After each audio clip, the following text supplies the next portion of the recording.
Well Cereal Susu Taro, ini kata mereka. Ayo, minum-minum. Enak gak? Wah gila sih. Gokil. Nikmat bingo. Apalagi kalau dibikin es blend kayak gini nih. Tahu nggak yang kalian minum ini apa sih sebenarnya? Goel Cereal Susu dengan gandum beneran. Beneran menang enaknya. Gue taruh, enak bro.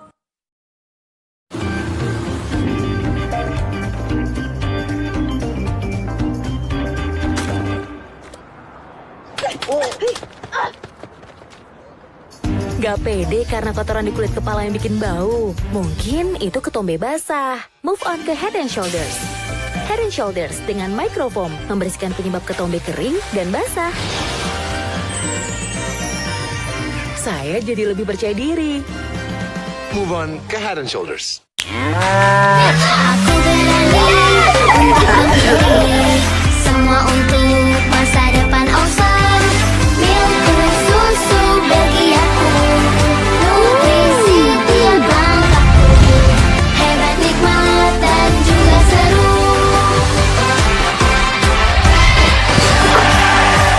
Milku susu Belgia, nutrisi tiap langkahku. Baru Milku Susu Belgia, Rp3.000 dari Wings Food. Udah coba sabun anti kuman yang wanginya bikin rileks? Baru Nuvo Relax and Protect. Harum lavendernya memberikan sensasi menenangkan. Awali dengan Nuvo Relax and Protect. Kulit bersih, nyaman bebas kuman. Go, keren itu pakai baju. Kuncinya dicuci. Harus ganti deterjen baru nih. Ganti dengan deterjen Attack Anti Bau. Attack dengan kekuatan teknologi Jepang anti bau, hancurkan kuman bau sejak awal mencuci, menjemur, sampai dipakai. Bersih, taklukkan bau, menangkan harimu. Attack Anti Bau. Sakit kepala di sini. Di sini? Atau di sini? Tenang, sakit kepala, satu solusinya. Minum Paramex.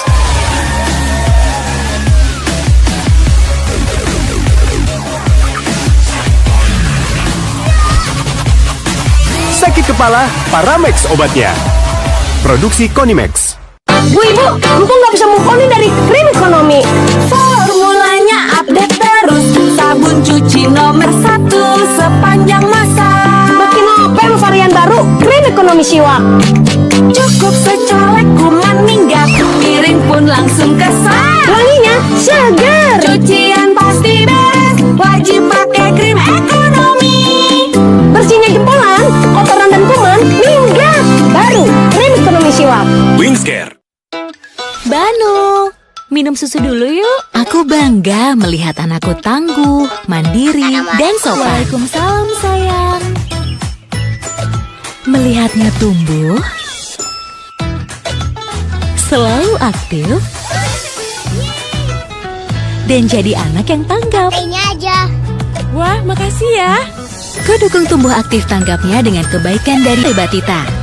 Anak tangguh, anak Batita. Pemkab Banyuwangi sarankan tempat isolasi terpusat kepada pasien COVID-19.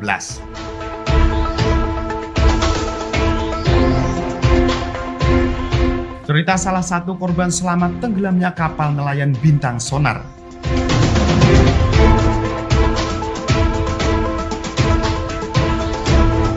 Pembudidaya ikan gupi raup keuntungan di tengah pandemi.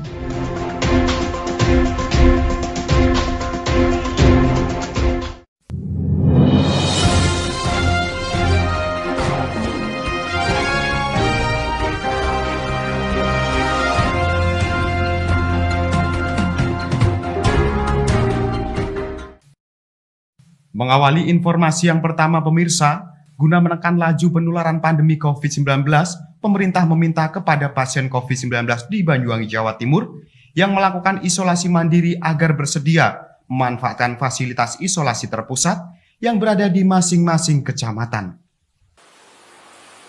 Guna menekan laju penularan COVID-19, berbagai upaya telah dilakukan oleh pemerintah Kabupaten Banyuwangi. Salah satu upaya tersebut yakni dengan mendirikan tempat isolasi terpusat di sejumlah kecamatan yang ada di Kabupaten Banyuwangi. Meski sejumlah tempat isoter di setiap kecamatan, nyatanya masih banyak warga yang terpapar COVID-19 memilih melakukan isolasi mandiri ketimbang mendatangi tempat isolasi terpusat. Hal ini disebabkan lantaran masih banyaknya pasien COVID-19 di Banyuwangi akan stigma buruk dan belum memahami apa itu tempat isolasi terpusat. Lantaran hal tersebut, dengan ini tidak mempengaruhi akan berkurangnya jumlah bor atau ketersediaan tempat tidur di rumah sakit rujukan. Sementara itu, Bupati Banyuwangi Ipuk Fiestiandani pada kesempatan ini mengatakan bahwasanya saat ini pemerintah Kabupaten Banyuwangi sedang berupaya untuk meyakinkan masyarakat yang terpapar COVID-19 agar mau pindah ke tempat isolasi terpusat yang berdiri di masing-masing kecamatan. Selain itu, dalam hal ini Bupati Ipuk Fiestiandani juga menghimbau kepada masyarakat yang mengalami paparan COVID-19 agar mempercayakan keluhannya tersebut kepada tenaga kesehatan yang berada di tempat isolasi terpusat. Masih belum, karena masih banyak masyarakat yang tidak mau dialihkan ke isoter. Jadi kami masih berusaha dengan Forkopimda untuk membujuk, untuk merayu masyarakat berkenan dipindahkan ke isoter. Karena memang banyak pemikiran dari masyarakat dan mungkin banyak informasi di masyarakat yang masih meragukan mereka untuk pindah ke isoter. Mungkin ada pikiran dari masyarakat kalau pindah ke isoter nanti tambah parah atau tambah kurang pelayanannya, kurang makanannya seperti itu. Jadi kami masih terus mensosialisasikan kepada masyarakat bahwa di isoter insya Allah akan terjamin gizinya, kesehatannya terpantau dan fasilitasnya pun cukup baik, cukup layak, sangat layak. Bor masih tinggi nih? Iya, masih. Terutama untuk ICU. Untuk ICU kita masih ini dan kita sedang berusaha untuk menambah tempat tidur. Dan PTT pun kita peruntukkan untuk ventilator, lalu oksigen juga terus kita minta jangan sampai terlambat, dicukupi ketersediaannya. Kalau bor kemarin terakhir 87 kalau nggak salah, itu untuk yang ICU sama yang isolasi mandiri. Tapi kalau yang isolasi mandiri sekarang sudah mulai agak ada penurunan, tapi yang ICU yang masih. Dengan ini Ipuk pun berharap kepada masyarakat yang sedang melakukan isolasi mandiri agar bersedia untuk dipindahkan ke tempat isolasi terpusat, sehingga dengan ini mereka pun mendapatkan pelayanan kesehatan dengan terpantau dan maksimal. Dari Banyuwangi, Jawa Timur, Kiki Hidayat, Banyuwangi 1 TV melaporkan.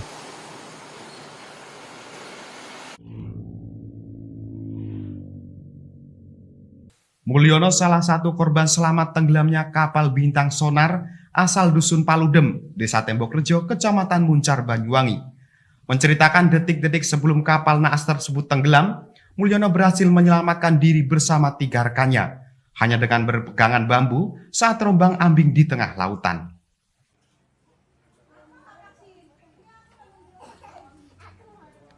Inilah Mulyono, warga Dusun Paludem, Desa Tembok Rejo, Kecamatan Muncar, salah satu anak buah kapal selerek bintang sonar yang berhasil selamat saat kapal penangkapan ikan tersebut tenggelam di perairan Pantai Pelengkung, Kecamatan Tegal Delimo pada Senin dini hari.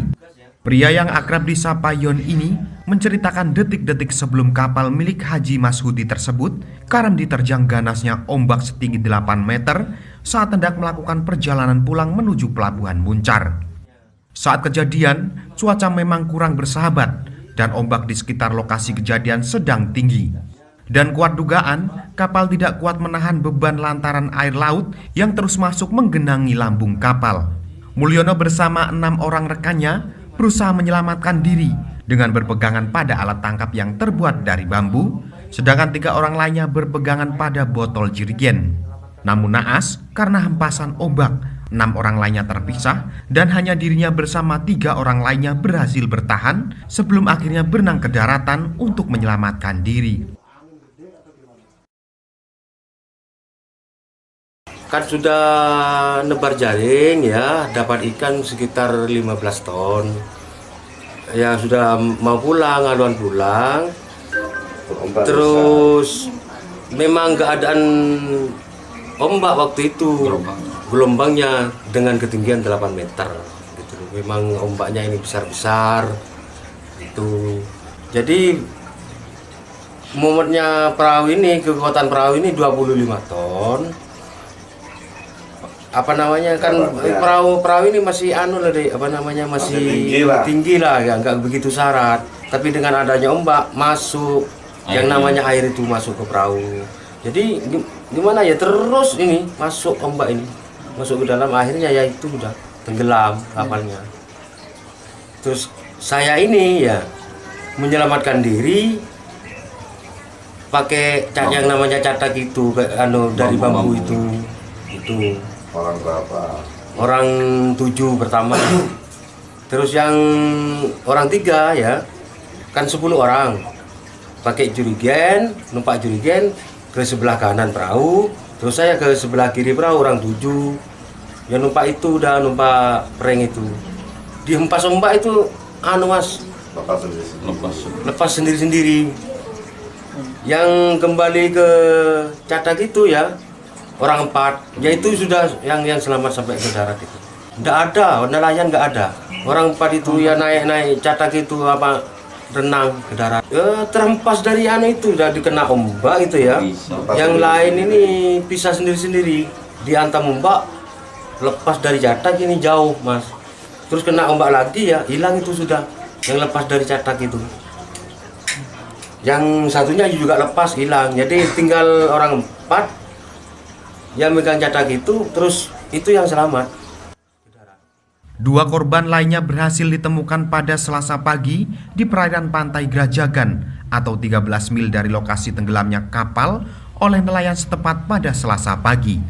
Dan saat ini keduanya tengah menjalani perawatan medis di Rumah Sakit PKU Muhammadiyah Muncar. Sehingga saat ini total korban yang berhasil selamat berjumlah 6 orang. Hingga hari ini tim SAR masih terus melakukan upaya pencarian terhadap 4 korban lainnya di sekitaran pantai Pelengkung dan menambah luas area pencarian hingga ke arah barat dengan radius 8 hingga 9 mil dari lokasi kejadian.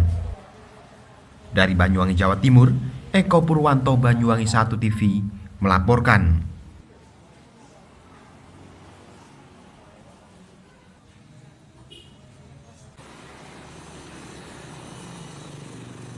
Di masa pandemi COVID-19 membuat orang semakin banyak waktu berkegiatan di rumah, salah satunya adalah bisnis membudidayakan ikan jenis gupi.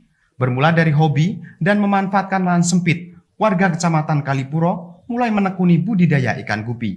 Atas ini pun untung jutaan rupiah kini ia dapat.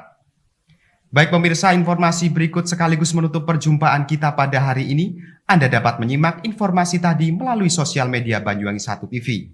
Saya Haryadi mewakili kerabat kerja yang bertugas pamit undur diri. Tetap jaga kesehatan dan sampai jumpa. Penyebaran wabah virus corona yang begitu cepat tentunya ikut mempengaruhi putaran roda ekonomi dan sejumlah sektor usaha di tanah air hampir nyaris terhenti. Saat sejumlah usaha gulung tikar, justru budidaya ikan gupi semakin menjanjikan. Pasalnya, jenis ikan hias tersebut di Banyuwangi saat ini sedang mengalami naik daun. Hal ini dikarenakan corak dan warnanya yang beragam sehingga siapapun yang melihatnya akan terpikat. Selain corak dan warna yang beragam, jenis ikan hias ini mudah untuk dibudidayakan. Bermula dari hobi dan memanfaatkan lahan sempit, Bambang warga Kecamatan Kalipuro mulai menekuni budidaya ikan gupi. Sementara itu Bambang pada kesempatan ini dirinya mengaku bahwasanya awal mula menggeluti budidaya ikan hias gupi ini bermula akan keindahan corak dan warnanya. Setelah itu dengan memanfaatkan media seadanya dan lahan seadanya, Bambang pun mulai berinisiatif untuk membudidayakan ikan tersebut. Dalam hal ini Bambang juga menjelaskan bahwasanya untuk memulai budidaya ikan gupi ini tidak membutuhkan lahan yang luas. Cukup dengan kolam kecil maupun dengan ember bekas, siapapun dapat membudidayakan ikan gupi. Selain itu dirinya juga menambahkan untuk perawatannya sendiri terbilang cukup mudah. Hanya dengan memberikan pakan secara teratur, ikan pun dapat berkembang biak dengan sendirinya.